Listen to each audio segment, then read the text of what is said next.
नमस्कार, आप देख रहे हैं एनडीटीवी एक्सप्लेनर तह की बात। मैं हूं सुशील बहुगुणा। जिस 21वीं सदी को दुनिया बहुत उम्मीदों से देख रही थी, उसका एक चौथाई हिस्सा बीत चुका है। साल 2025 का आगाज हो चुका है। नया साल अपने साथ कई नए मौके लेकर आया है, तो कई नई चुनौतियां भी। आज देश दुनिया के सामने ऐसी ही कुछ चुनौतियों की बात। देश की जिस जनगणना को 2021 में होना था, वो अभी तक शुरू नहीं हो पाई है, लेकिन उम्मीद है कि 4 साल की देरी से ही सही साल 2025 में देश की आबादी के तमाम पहलुओं से जुड़े आंकड़ों को जुटाने का ये विशाल काम शुरू हो जाएगा। जनगणना के आंकड़े देश की आर्थिक सामाजिक नीतियों को बनाने में सबसे अहम साबित होते हैं। संसद और विधानसभाओं की सीटों के परिसीमन में भी आबादी के आंकड़े काम आएंगे। ये देखना दिलचस्प रहेगा कि क्या इसी जनगणना में जातीय जनगणना भी शामिल की जाएगी या नहीं। मोदी सरकार के एक और बड़े वादे की परख साल 2025 में होगी। यह है एक देश एक चुनाव का वादा। इससे जुड़ा बिल लोकसभा में पेश होने के बाद विस्तार से विचार विमर्श के लिए संयुक्त संसदीय समिति को भेज दिया गया है। देश के संघीय ढांचे के खिलाफ बताने के साथ ही कई अन्य पहलुओं को लेकर भी विपक्ष इस बिल के विरोध में है। सरकार के सामने इस बिल को साल 2025 में पास कराने की चुनौती रहेगी। तमाम विपक्षी दलों के विरोध के बीच मोदी सरकार के एजेंडा में शामिल रहे यूनिफॉर्म सिविल कोड के इसी महीने उत्तराखंड में लागू हो जाने के आसार हैं। गृह मंत्री अमित शाह उत्तराखंड के यूनिफॉर्म सिविल कोड बिल को एक मॉडल कानून बताते हुए कह चुके हैं कि इस बिल की कानूनी पहलुओं से जांच होगी, विस्तार से विचार विमर्श होगा और फिर बीजेपी शासित राज्यों की सरकारें अपने राज्यों में एक समान सिविल कोड लागू करेंगी। अब देखना है कि 2025 में बीजेपी और मोदी सरकार इस मामले पर कितना आगे बढ़ पाती है।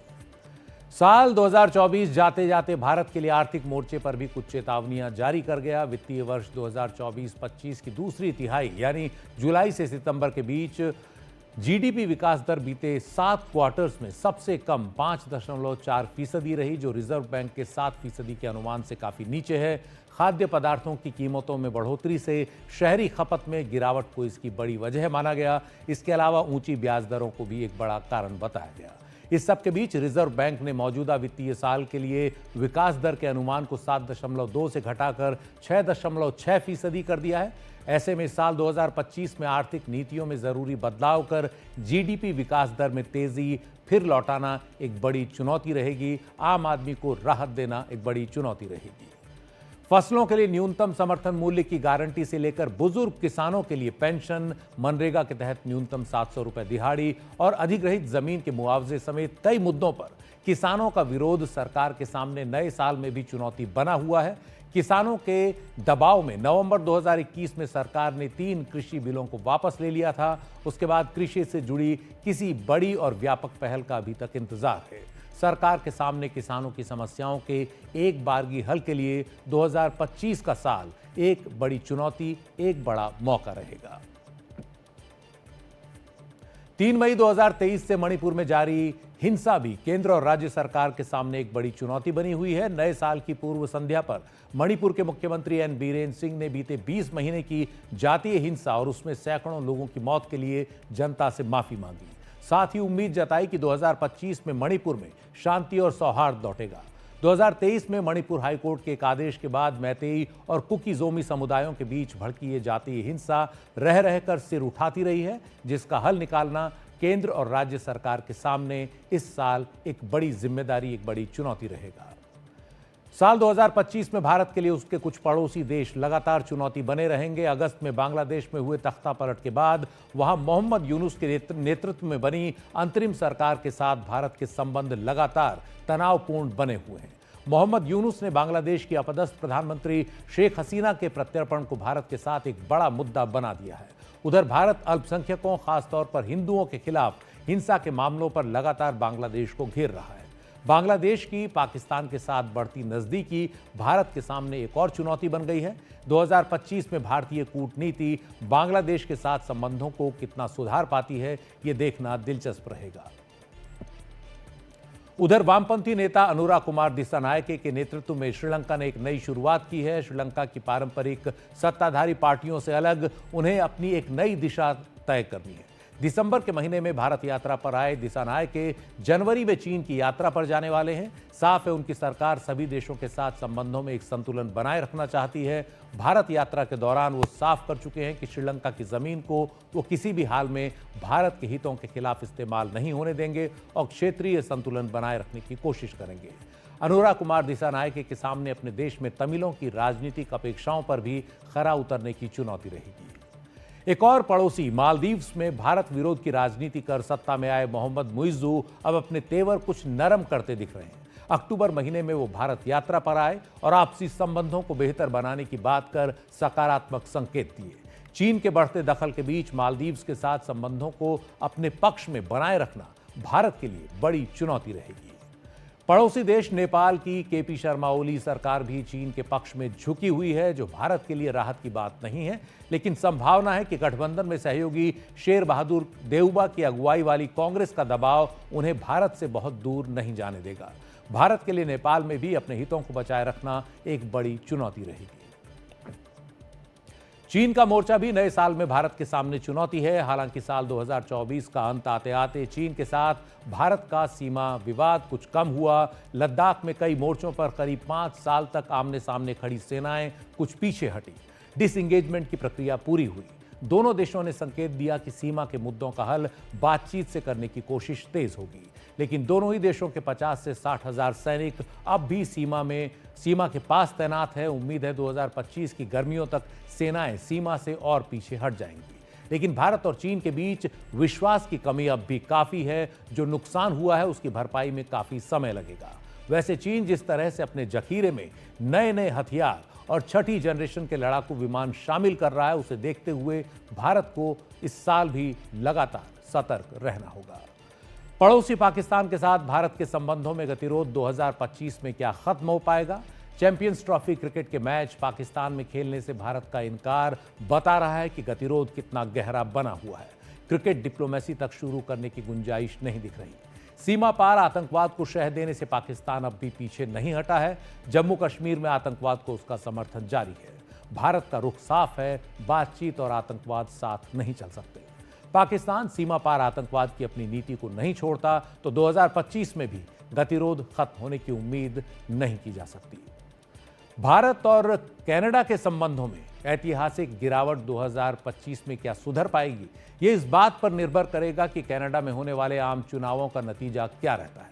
कनाडा के प्रधानमंत्री जस्टिन ट्रूडो तमाम स्थानीय मुद्दों पर अपने ही देश में घिरे हुए हैं। चुनावों के बाद उनके जीतकर लौटने के आसार कम दिख रहे हैं। कनाडा में खालिस्तानी अलगाववादियों और आतंकियों को उनका समर्थन भारत की नाराजगी का सबब बना है। देखना होगा कि कनाडा में जो भी नई सरकार बनेगी इस साल, वो भारत को लेकर मौजूदा नीतियों से खुद को कितना दूर रखती है। उसी हिसाब से भारत और कनाडा के संबंध 2025 में आगे बढ़ेंगे। 2025 में अमेरिका में डोनाल्ड ट्रंप का दूसरा दौर भारत और अमेरिका की नजदीकियों को किस लिहाज से प्रभावित करेगा, यह देखना दिलचस्प रहेगा। पहले दौर में ट्रंप और प्रधानमंत्री मोदी की घनिष्ठता दूसरे दौर में कितनी बढ़ेगी? सवाल यह है कि भारत के साथ सामरिक कूटनीतिक संबंध बढ़ाने के हिमायती ट्रंप अपने सहयोगी यूक्रेन से युद्ध में उलझे रूस के साथ भारत की पारंपरिक दोस्ती को किस तरह लेंगे? इसके अलावा भारत से आयात होने वाले सामान पर टैरिफ और H-1B वीजा को लेकर ट्रंप की नीतियां भी दोनों देशों के संबंधों की दशा दिशा तय करेंगी। भारत के साथ कारोबार करने वाले टॉप 10 देशों में अकेला अमेरिका ही है जिसके साथ भारत का ट्रेड सरप्लस है, यानी भारत अमेरिका से आयात के मुकाबले निर्यात ज्यादा करता है। साल 2024 में अमेरिका भारत का दूसरा सबसे बड़ा व्यापारिक साझेदार देश रहा। इस लिहाज से अमेरिका की आर्थिक नीतियां भारत को बहुत प्रभावित करने वाली हैं। खालिस्तानी आतंकी गुरपतवंत सिंह पन्नू की हत्या की कथित कोशिश के आरोप को लेकर भारत अमेरिका के संबंधों में कुछ खटास आई, लेकिन ट्रंप प्रशासन का इस पर क्या रुख रहेगा, नए साल 2025 में इस पर भी सबकी निगाह रहेगी। 20 जनवरी को डोनाल्ड ट्रंप के अमेरिका के राष्ट्रपति पद की शपथ लेने के साथ ही अमेरिका की घरेलू और अंतर्राष्ट्रीय नीतियों में होने वाला रद्दोबदल दुनिया को सबसे ज्यादा प्रभावित करने जा रहा है। ट्रंप का अमेरिका फर्स्ट का रुख दुनिया की जियोपॉलिटिक्स यानी भू राजनीति पर गहरा असर डालेगा। दुनिया के कई इलाकों में चल रहे युद्ध, क्लाइमेट चेंज से मुकाबला और कई देशों की अर्थनीति वॉशिंगटन डीसी में होने वाले फैसलों से काफी प्रभावित होगी। अभी यह साफ नहीं है कि किस मुद्दे पर ट्रंप की नीति क्या रहेगी और इसे लेकर अभी कयासों का दौर ही जारी है। अमेरिका के कई पारंपरिक साथी देशों और नाटो को लेकर भी ट्रंप सवाल खड़े करते रहे हैं। दुनिया के सबसे ताकतवर पद पर डोनाल्ड ट्रंप का यह दूसरा दौर होगा और देखना है कि अपने पिछले शासन की नीतियों में वो कितना बदलाव करेंगे। साल 2025 दुनिया की बड़ी अर्थव्यवस्थाओं के लिए चुनौती भरा साबित होगा, खासतौर पर डोनाल्ड ट्रंप द्वारा आयातित वस्तुओं पर ऊंचा टैरिफ लगाने की चेतावनियों के मद्देनजर। ट्रंप कह चुके हैं कि टैरिफ यानी आयात शुल्क उनकी डिक्शनरी का सबसे खूबसूरत शब्द है। राष्ट्रपति चुनाव के प्रचार के दौरान ट्रंप धमकी दे चुके हैं कि वो सत्ता संभालते ही अमेरिका में आयात होने वाले हर तरह के सामान पर 10 से 20% टैरिफ लगाएंगे और चीन से आने वाली वस्तुओं पर टैरिफ 60% तक होगा। हालांकि सत्ता करीब आते ही उनका रुख कुछ नर्म दिखा है। वो कह रहे हैं कि मैक्सिको और कनाडा से आयातित सामान पर 25% टैरिफ लगाएंगे और चीन से आयात होने वाले सामान पर 10%। ट्रंप के शासन में अमेरिका ऐसा जो भी कदम उठाएगा, दूसरे देशों द्वारा भी जवाब में वैसा ही किए जाने की संभावना है। साल 2025 प्रवासियों के लिए भी चुनौती भरा रहने वाला है। लगभग हर देश की सरकारें अवैध प्रवासियों को रोकने की दिशा में सख्ती दिखाती लग रही हैं। अमेरिका में राष्ट्रपति पद के चुनाव के दौरान रिपब्लिकन पार्टी के नेताओं ने साफ कहा कि वो अमेरिका के इतिहास में सबसे अधिक प्रवासियों को उनके देश वापस भेजेंगे। इसके तहत ट्रंप मैक्सिको की सीमा पर सख्ती और बढ़ाएंगे। वो ये भी कह चुके हैं कि अमेरिका में पैदा किसी भी व्यक्ति को वहां की नागरिकता ऑटोमेटिकली यानी स्वतः दिए जाने के फैसले को भी वो बदल देंगे। हालांकि प्रवासियों के साथ होने वाली कोई भी सख्ती अमेरिका में मजदूरों की कमी और खेतों में कामगारों की किल्लत के तौर पर सामने आएगी। यूरोपियन यूनियन ने भी अवैध प्रवास पर सख्ती लगाने का वादा किया है। इटली और जर्मनी भी इसी राह पर आगे बढ़ते दिख रहे हैं। एनडीटीवी एक्सप्लेनर में वक्त है एक ब्रेक का। ब्रेक के बाद देखेंगे नए साल 2025 में क्या दुनिया के किसी मोर्चे पर थमेगा कोई युद्ध।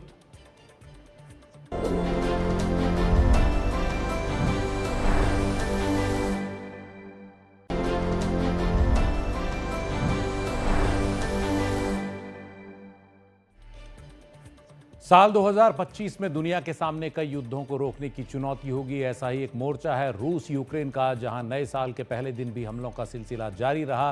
रूस ने यूक्रेन की राजधानी कीव पर 100 से ज्यादा ड्रोन से हमले किए। रूस यूक्रेन युद्ध को फरवरी में 3 साल हो जाएंगे। अमेरिका के राष्ट्रपति ट्रंप दावा कर चुके हैं कि वो सत्ता में आने के 24 घंटे के अंदर रूस यूक्रेन युद्ध रुकवा देंगे। वो यूक्रेन को अमेरिका की ओर से वित्तीय सहायता देने के भी पक्ष में नहीं हैं और शायद ये बात यूक्रेन पर बातचीत की मेज पर आने का दबाव बढ़ाए। इस बीच यूक्रेन के राष्ट्रपति वोलोदिमीर ज़ेलेंस्की को उम्मीद है कि अमेरिका उनका साथ नहीं छोड़ेगा। वो ये भी मानते हैं कि ट्रंप युद्ध रुकवाने की क्षमता रखते हैं। उधर रूस के राष्ट्रपति व्लादिमीर पुतिन ने ट्रंप की युद्ध रुकवाने की कथित योजना को खारिज कर दिया है। उधर पश्चिम एशिया भी लगातार सुलग रहा है। युद्ध की आग थम नहीं रही। हालांकि डोनाल्ड ट्रंप मानते रहे हैं कि रूस यूक्रेन युद्ध के मुकाबले पश्चिम एशिया की समस्या सुलझाना ज्यादा आसान है। 7 अक्टूबर 2023 से शुरू हुआ इजराइल हमास युद्ध अब तक 47,000 से ज्यादा लोगों की जान ले चुका है। सबसे बड़ा नुकसान फिलिस्तीन के आम लोगों और हमास लड़ाकों के नेटवर्क को हुआ है। गाजा में कार्रवाई के विरोध में अपने ऊपर हमलावर हुए हिजबुल्लाह को इजराइल भारी नुकसान पहुंचा चुका है। यमन से सक्रिय हूती लड़ाकों के इजराइल पर हमले और इजराइल के जवाबी हमले भी जारी हैं। इस सब के बीच ईरान और इजराइल एक दूसरे पर 2 दौर के हमले कर चुके हैं। हालात लगातार गर्म बने हुए हैं।